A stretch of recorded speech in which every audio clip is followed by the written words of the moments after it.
हमारे YouTube channel से और सक्सेस क्लासेस पर स्वागत है। हम कक्षा 9 मनोहर रेगू के प्रश्नावली 2H का सवाल ले रहे हैं। पूरी प्रश्नावली खत्म कर देंगे। कृपया देखिए यह पहला क्वेश्चन है x² - 7x + 12 के गुणनखंड कीजिए। अब देखिए कहा है गुणनखंड कीजिए। गुणनखंड मतलब x² तो पहले कोई संख्या लिखी होती तो हम लास्ट संख्या से उसमें गुणा कराते हैं। यहाँ पर एक लिखा हुआ नहीं लिखा हुआ है, क्योंकि एक को x² से करेंगे तो 1x² आएगा, वही लिखा है।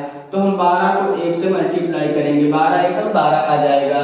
ठीक, अब देखिए 12 के ऐसे गुणनखंड कीजिए कि जोड़ने या घटाने पर -7 आए, जोड़ने पर -7x आए। अब देखिए जैसे 12, आप सब लोग को एक अच्छा तरीका है बताने जा रहा हूँ। एलसीएम निकाल कर पता कर सकते हैं। देखो 2 × 12, अब 1 2 3 6, 3 एकम 3। ठीक, अब देखिए 2 का 2 से गुणा करेंगे, 2 दूनी 4 आएगा, और 4 को 3 से करेंगे, 4 3 12।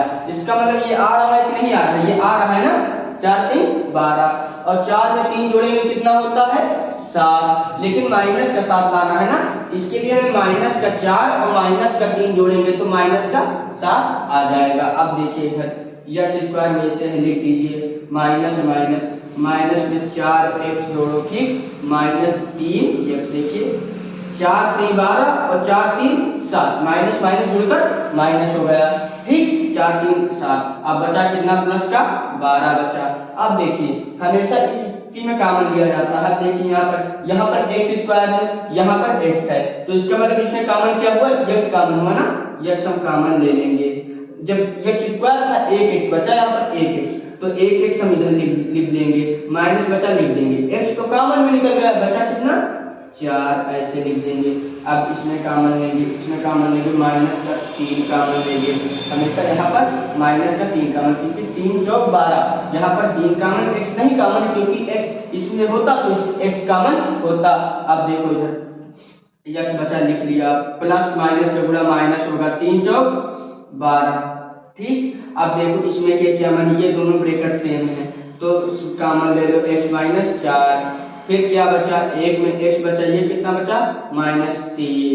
यही आपका क्या हो जाएगा? आंसर हो जाएगा। कृपया आपका ऑप्शन नंबर कितना सही है? आपका ऑप्शन नंबर सी सही है। सी आपका ऑप्शन नंबर सही है। कृपया आप सब लोग देख। अब हम दूसरा सवाल बताने जा रहे हैं। दूसरा सवाल दे रखा है। दूसरा सवाल दिया है कि x² - 5x + 6, x² - 5x + 6 के गुणनखंड है। मैंने आपको क्या बताया? 6 के ऐसे गुणनखंड को, इसके पहले मान लो 1 लिखा है। ठीक, इसके पहले 1 लिखा है, तो 6 को 1 से मल्टीप्लाई करोगे, 6 × 6 1 6 आएगा। अब 6 के ऐसे गुणनखंड करो कि जोड़े घटाने पर -5 आए। 2 3 6, 2 का पहाड़ा 3 बार मैंने पढ़ा, तो 2 3 2 × 3 बराबर होता है 6। ठीक, और 2 में अगर +3 जोड़े तो कितना होता है? 5। लेकिन हमें यहाँ -5 लाना है, इसके लिए -2 और -3 जोड़ेंगे तो -5 आ जाएगा। देखो अच्छा, x² हो गया, माइनस का 2x होगा, -3x, 3 2 5x। ठीक, वैसे प्लस 6, कितना समझ में आया होगा? देखो 2 3 6 और माइनस जुड़ जाते हैं, हमेशा माइनस में लिखा जाता है, 3 2 5x ऐसे लिख दिया। अब इसमें देखो, इसमें कॉमन x² कॉमन, मतलब x कॉमन है दोनों में, x इधर भी तो हमें x कॉमन ले लेते हैं। इधर क्या बचा? एक x बचा है, -2 बचा है, क्योंकि ये x तो कॉमन निकल गया था। अब इधर देखो -3 बचा है, 3 कॉमन होगा, क्योंकि 3 दूनी 6, ये 3 दोनों को पहाड़ा मार रहा है। x बचा, यहाँ पर 3 कॉमन लिया, ये प्लस माइनस हो गया, 3 दूनी 6 2 बार। तो अब ये ब्रैकेट सेम है, अब ये कॉमन ले लो, x - 2, जो दोनों में होता है दोनों में, इसलिए कॉमन ले रहे हैं, x - 2 कॉमन हो गया, बचा कितना? x - 3। ये आपका आंसर होता है। इसमें ऑप्शन नंबर ए सही है दूसरे वाले में। कृपया तीसरा क्वेश्चन देखिए, आप अपनी बुक का सारे क्वेश्चन करा लीजिए। तीसरा क्वेश्चन दे रखा है, वही बात है तीसरे क्वेश्चन की।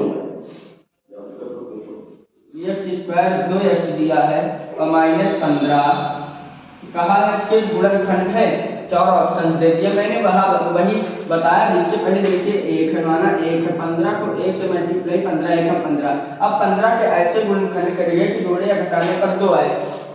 देखिए 5 3 15 होता है, 5 को 3 से गुणा करेंगे तो कितना होगा, 5 को 3 से गुणा करेंगे तो 15 होगा, ठीक। और 5 से अगर 3 घटाएंगे तो 2 बचेगा, प्लस का 2 बचेगा, क्यों, ये 5 जो है 3 से बड़ी संख्या है। अगर यहाँ पर 3 होता उधर 5 होता तो माइनस का 2 बचता, यहाँ पर हमें प्लस का 2 लाना, इसलिए 5 3 जाएगा तो 2 बच जाएगा, ठीक है। एक्स स्क्वायर वैसे लिख दो, प्लस का 5x, ठीक, 5 तो हमारे प्लस का भी है, माइनस कितना घटाना है 3x -15। देखो 5 को 3 से गुणा करोगे 15 और प्लस 5x से माइनस का 3x घटाओगे 2 ही x तो बचेगा, ठीक। अब देखो इसमें x दोनों में, इसलिए x सब कॉमन ले लेते हैं, वही प्रक्रिया, x बचा प्लस 5 बचा, ठीक, माइनस का 3 बचा कितना x, माइनस माइनस हो गया प्लस, 3 को 5 से गुणा करेंगे तो तीनों 15 आएगा। अब ये तो ब्रैकेट सेम है, कॉमन ले लीजिए, बचा x प्लस 5 हो गया, उधर कितना बचा, ब्रैकेट में x बचा और इधर -3 बचा, ये आपका आंसर हो गया। अब देखते हैं तीसरे नंबर में कौन सा आ रहा है। हाँ, तीसरे नंबर में आपका ऑप्शन नंबर बी सही है। कृपया चौथा क्वेश्चन देखें, कृपया चौथा क्वेश्चन देखें, ये भी गुणनखंड करना है, लेकिन देख लीजिए पी स्क्वायर माइनस 11, सही से लिख दे भाई,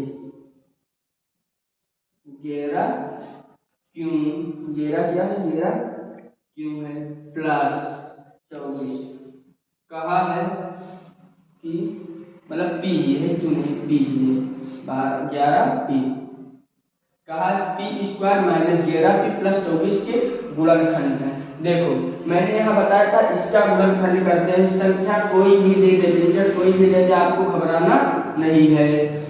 आपको यहाँ पी दे दे, क्यू दे दे, ए दे दे, बी दे दे, सी दे दे, कोई भी दे सकता है। पहले वही प्रक्रिया 24 को 1 से गुणा करो तो 1 आएगा, ठीक। अब 24 को ऐसे गुणनखंड करो कि जोड़ने घटाने पर 11 आए, हमें पता है 24 का ऐसे गुणनखंड करो, मैंने पहले भी बताई थी, बड़ी संख्या हो तो ऐसे निकाल लिया करते हैं लाशा लेकर, 2 एकम 2, 2 दूनी 4, 2 छंग 12, 2 तेईं 6, 3 एकम 3, देखिए आप, देखिए 2 दूनी 4, 4 दूनी 8, 8 3 24 ना, यहाँ पर आ जाएगा 8 को 3 से गुणा करोगे 24 और 8 में 3 जोड़ोगे तो 8 3 11, देखो 8 को 3 से गुणा करोगे 8 3 24 और 8 में अगर 3 जोड़ोगे तो 11 आएगा, लेकिन यहाँ में माइनस का 11 लाना है, इसलिए हम माइनस का 8 और माइनस का 3 जोड़ेंगे तो माइनस का 11 आता है, क्योंकि माइनस माइनस जुड़ जाते हैं, आंसर हमेशा माइनस में लिखा जाता है। चलिए देखिए, देखो पी स्क्वायर पे गए, पी स्क्वायर माइनस, ठीक, 8p माइनस 3p प्लस 24, क्योंकि पी स्क्वायर 8 3 24 और 8 3 11। अब इसमें p कॉमन हो जाएगा, जब एक p यहाँ पर बचा, p माइनस 8 बचा, ठीक। अब यहाँ पर 3 कॉमन हो जाएगा, बचा कितना, p बचा, क्योंकि 3 चला ही गया, p बचा, यहाँ पर प्लस माइनस माइनस, 3 को 8 से करेंगे 3 और 24, ये माइनस यहाँ पर प्लस माइनस करेगा माइनस हो जाएगा। अब ये दो ब्रैकेट सेम है, एक इसमें कॉमन ले लीजिए, दोनों में हो कॉमन लिया जाता है, p माइनस 8 कॉमन बचा, उधर कितना बचा, p माइनस 3, यही आपके क्या हो गए, आंसर हो गए। अब चौथे में देखिए कौन सा दिया है, चौथे में ऑप्शन नंबर ए आपका सही है। अब आ जाते हैं अतिलक उत्तरीय प्रश्न पर, अतिलक उत्तरीय प्रश्न पर इसे रेस कर दें, यहाँ पर अतिलक दे रखा है। पहला क्वेश्चन है अतिलक का, दिया है, कहा है निम्नलिखित के गुणनखंड कीजिए। मैंने अभी आपको बताया सेम वही तरीका होगा, 4y square minus 4y plus 1। देखिए आप, देखिए मैंने क्या बताया, जो ये संख्या है अंत वाली संख्या, वो हमेशा वाई स्क्वायर की जो भी पहले संख्या लिखी जाती उससे मल्टीप्लाई कर लिया जाता है, मतलब गुणा कर दिया जाता है। 1 को 4 से गुणा करेंगे तो कितना आएगा, 4 एकम 4 आएगा। तो 4 के ऐसे गुणनखंड करें कि जोड़ने या घटाने पर माइनस का 4y आए। देखो इधर 4 के 2 का हम 2 से गुणा करेंगे, 2 दूनी 4। यहाँ पर देखो 4 एकम 4 ही तो है, यहाँ पर 4 के ऐसे गुणनखंड करो कि जोड़ने या घटाने पर 4 आए। देखो 2 दूनी 4, क्योंकि यहाँ पर माइनस का 4 मिलाना, माइनस का 4 आए, माइनस का 2 और माइनस का 2 मिलाकर माइनस का 4 हो जाएगा, क्योंकि माइनस माइनस जुड़ जाते हैं, आंसर हमेशा माइनस में लिखा जाता है। देखिए इधर 4y स्क्वायर मैंने लिख दिया माइनस का, ठीक, माइनस का 2y, माइनस का 2y प्लस का 1, क्योंकि देखिए इधर 2 दूनी 4 और माइनस माइनस जुड़ जाते हैं, आंसर सदैव माइनस में लिखा जाता है। अब इधर देखिए यहाँ पर कॉमन, देखिए यहाँ पर 2 कॉमन हो जाएगी, क्योंकि 2 दूनी 4, 2 एकम 2 और y कॉमन हो जाएगा, तो यहाँ पर 2y कॉमन लीजिए। बचा कितना, 2 बचा ना, 2 बचा, एक y निकल गया तो एक y बचा ना, 2 दूनी 4, 2 बचा y, एक y बचा और 2 बचा, माइनस 2 एकम 2, 2y निकल गया तो यहाँ कितना बचा, 1 बचा। अब इधर देखिए इधर क्या होगा, इधर हम माइनस का 1 कॉमन लेंगे, माइनस का 1 कॉमन लेंगे, ठीक, माइनस का 1 कॉमन लेंगे तो 2y प्लस माइनस माइनस 1 है, ऐसे लिख दीजिए, ठीक। यहाँ पर मैंने माइनस का 1 कॉमन लिया, देखो माइनस का 1 जब मैंने कॉमन लिया तो 2y बचा और प्लस माइनस गुणा माइनस वही संख्या, एक तो इसी में भी है इसमें भी है, इसलिए हम एक कॉमन ले लिया मैंने। देखो अब ये 2 ब्रैकेट सेम है, जो सेम है उसे कॉमन ले लेते हैं, हमने ये कॉमन ले लिया, बचा कितना, 2y माइनस 1। अब ये हमारा आंसर हो गया। अब देखिए दूसरा क्वेश्चन, अब देखिए